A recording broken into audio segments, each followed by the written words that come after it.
Joining me right now is Tennessee Congressman Tim Burchett. He is a member of the House Oversight and Foreign Affairs Committee. Congressman, good to see you this morning.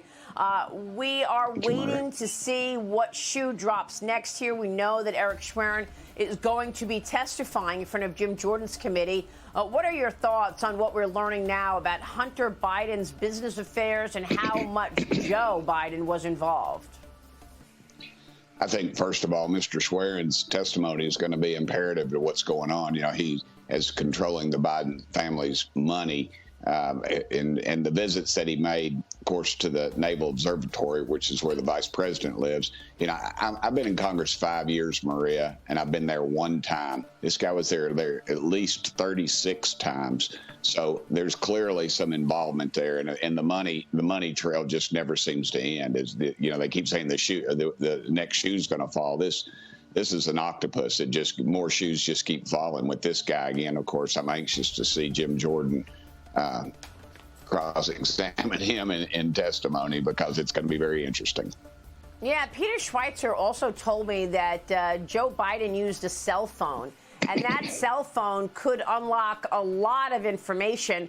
That's the number that the then vice president was using, Joe Biden, and he had to speak with Hunter's business partners through that phone. Here's Peter Schweitzer on Sunday Watch.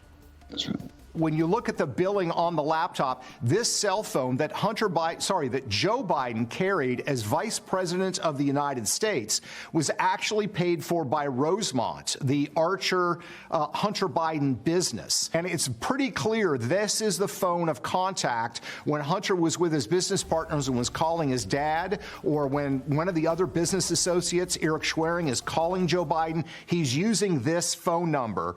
We shared that phone number with the House Oversight Committee, Congressman Comer's committee. I don't know if they've subpoenaed it yet, but this could be the the pick that unlocks everything. Congressman, what about that phone? Do you have that phone? No, I do not. But as was stated, Chairman Comer, of course, is on top of it. You know, the key to this whole thing is the fact that all this is all tied together and has influence in this White House currently.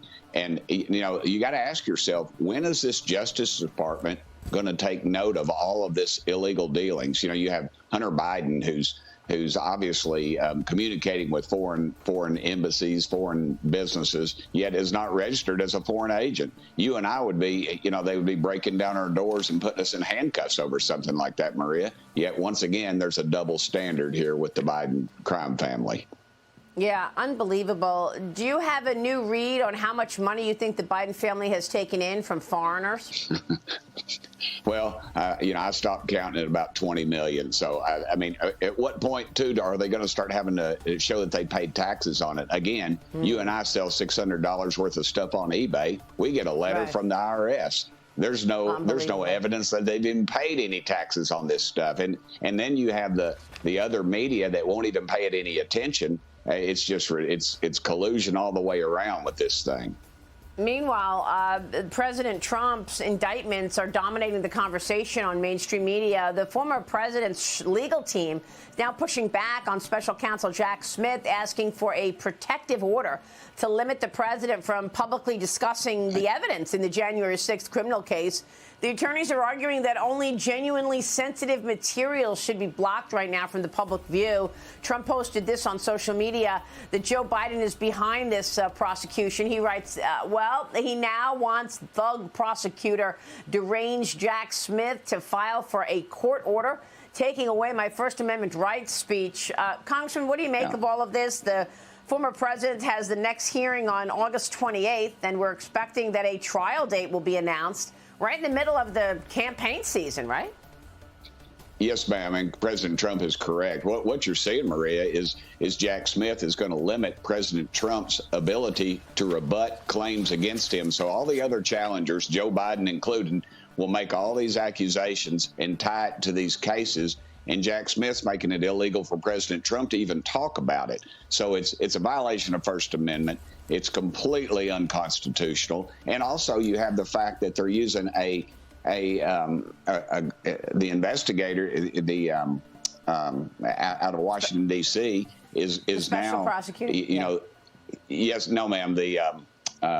Well, the group that gets together. The grand jury. The grand jury in yes, Washington. ma'am. The grand jury in Washington is now investigating something in Florida. So you have it's just completely irrational and illegal, everything that's going on. And then they're going to try this thing in Washington, D.C., where President Trump received maybe 4% of the vote. I mean, give me a break. This thing is just it's just cooked up. And it's already settled before the jury even meets. So it's completely ridiculous. Well, we're following it all, Congressman. We so appreciate your leadership on all of this. We'll continue to stay with you. Thank you, sir. Congressman Tim Burchett joining us this morning.